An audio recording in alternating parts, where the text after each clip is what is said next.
So let's talk with the audience first. I have 4 kids. Faith is my youngest. She's 21. She just turned 21 in July, but she bought her first condo in February, so she was 20. But I don't want to start there yet. That's like the end of the story. Right. Let's start with the beginning of the story. You and I started talking. I started to teach you things about money and financial literacy back around you when you were around 15. Tell me what you remember. Well, that was 6 years ago. But I remember you first coming to me, telling me to read like Rich Dad, Poor Dad and other books along, those lines.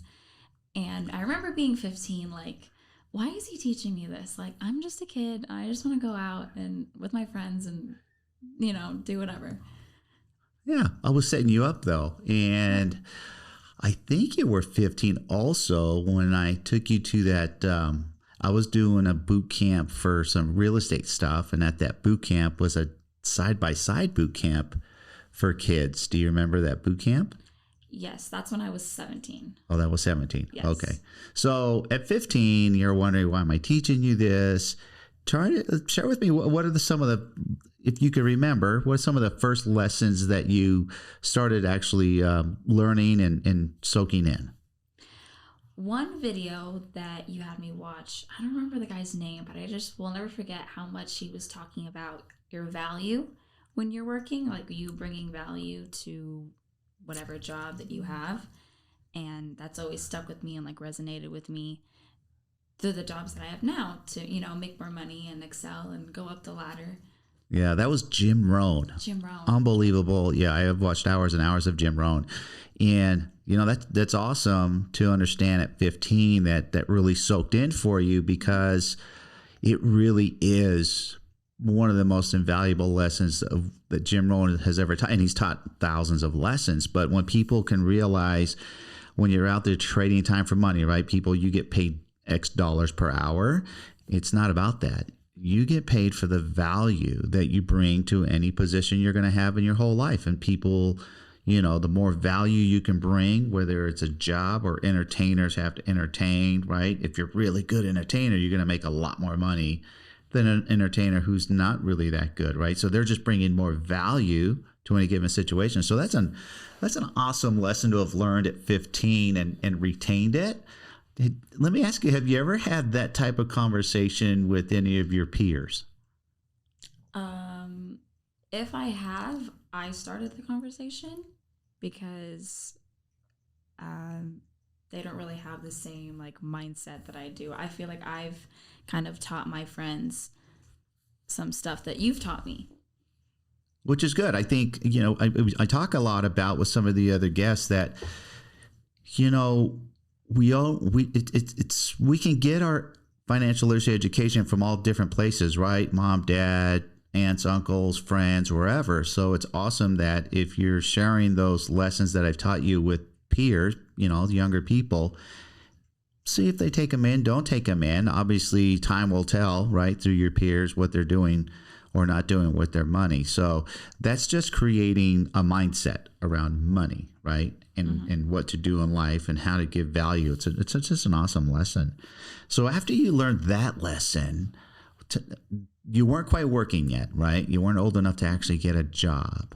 Yeah. But your first job, I remember you wanting to get a job, but you couldn't. You weren't old enough. Yeah, I was 17.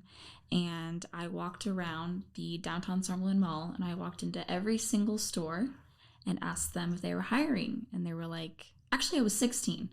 And they said, almost all of them said you had to be 18. And I was like, well, I guess I'll be back in a year. I'll be back. Yeah, it's unfortunate. And that's working that type of a job, a retail or whatever. It's difficult for a lot of kids to do that. For like boys, we go out and mow lawns and do paper routes and that kind of stuff. But you were excited. Why were you so excited to get a job? I don't know. I've always wanted to, or I've always liked the idea of like being an adult and like being independent and doing things on my own. So knowing that I could go out and work hard and make money for myself was something exciting that I really wanted to get started. Okay. All right. So you were just excited. You were a real young, not quite adult yet, getting ready to be a young adult, wanting to be that young adult. I wonder if, your siblings, there's a pretty good age gap between you and your siblings, right? You've always been the youngest one around the house. Did that kind of make you want to be an adult sooner than later? Because some kids don't even ever want to grow up, right? They just want to stay 15. Yeah. I do think that probably did play a factor into it. Also because all my cousins and all my siblings know they are all roughly so much older than me, and they're all the same age. So maybe I think I always just wanted to fit in with them. And you wanted to catch up. And catch up with them, yes. So for some of you guys that are out there, and there's plenty of families out there that have age gap and siblings, right? Your brothers and sisters. And that's okay. There's nothing wrong with that. You've learned a lot of great things from having older siblings, right? Yeah. I think the last child of any family has the most benefit because they've got to see the good, the bad, and the ugly of what's going on with the other siblings. Like, well, I ain't going to do that. Or, oh man, I got to replicate that. Mm-hmm. Right. Yeah. So then we'll skip up to where, okay, finally you got old enough to go get a job, to go make money. Yeah. I was 17. I started working at Kohl's. I only worked there for a couple months and I made $9 an hour. And I remember that you told me that I had to save 50% of my check. No matter how much I made, 50% had to be saved. And I think you telling me that for my first job really instilled in me to this day that I need to save. I love to save as much as I can. I can't save 50% anymore, but I mean, that's what started me wanting to save so much money. Well, because I knew that at that time, like you didn't need any money, right? You were under my roof. I took care of everything. And we talked the lessons about needs and wants, right?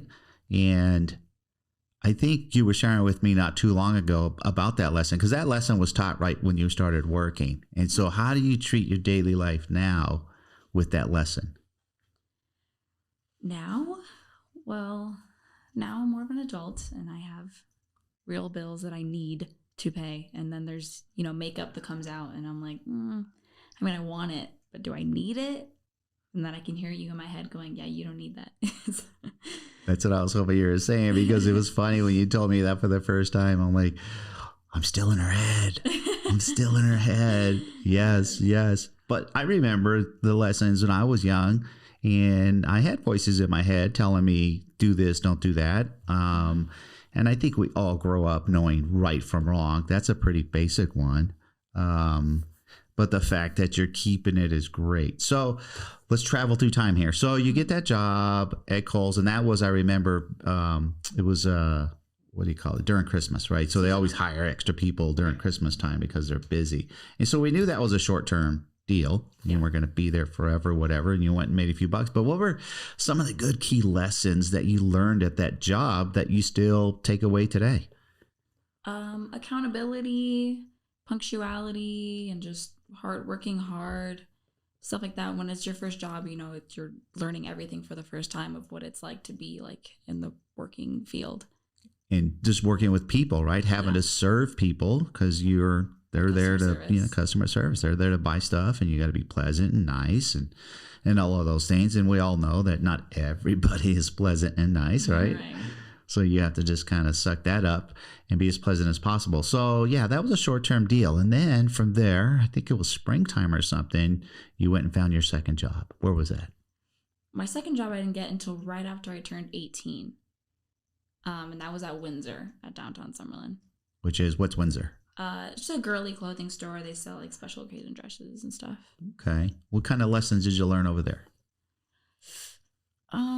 There is where I really started to become a team player, and I knew that I loved to work because I got called in a lot and I was always down to go. I was hungry for the money, for the work.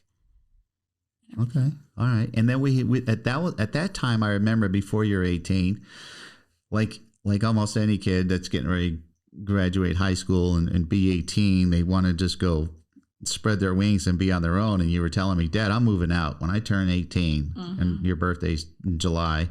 And I said, what did I tell you?